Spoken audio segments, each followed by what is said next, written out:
Welcome to Faith in Focus. From the Book of Mysteries by Jonathan Cahn, Firstfruitfulness.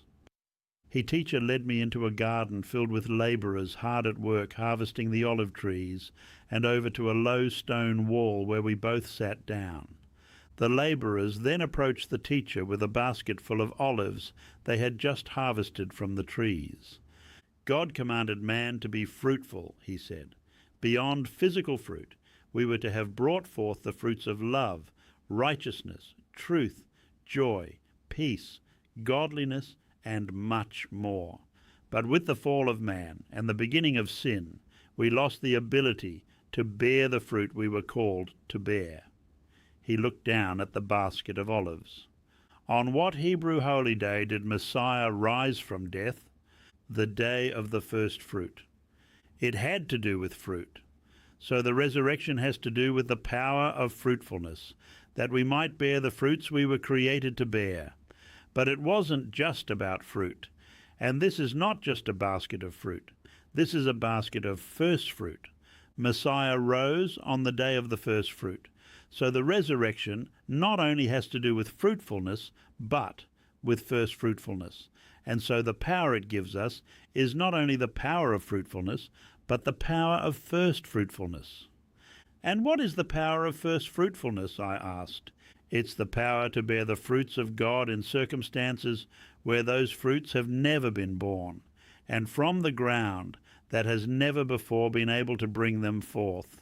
It's the power to produce the first fruits of love, the first fruits of joy, the first fruits of hope, the first fruits of repentance, the first fruits of forgiveness, the first fruits of life. It's the power to bring forth hope where there is no hope, and love where there is no love, joy where there is no joy, forgiveness where there has been no forgiveness, victory where there has been no victory, and life where there is no life. It was from just such a ground that the miracle of the resurrection took place, a ground of darkness, hopelessness, and death. And yet from that came forth the first fruit of new life. It was so you could do likewise. And now you have a new command. Be ye not only fruitful, from now on, be ye first fruitful. The mission. Today, be not only fruitful, but be first fruitful. Where there is no fruit of love or hope, forgiveness or joy, be the first one to bear them.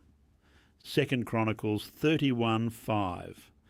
As soon as the command went abroad, the Israelites gave in abundance the first fruits of grain, vintage fruit, oil, honey, and of all the produce of the field, and they brought in abundantly the tithe of everything. Matthew 5:44.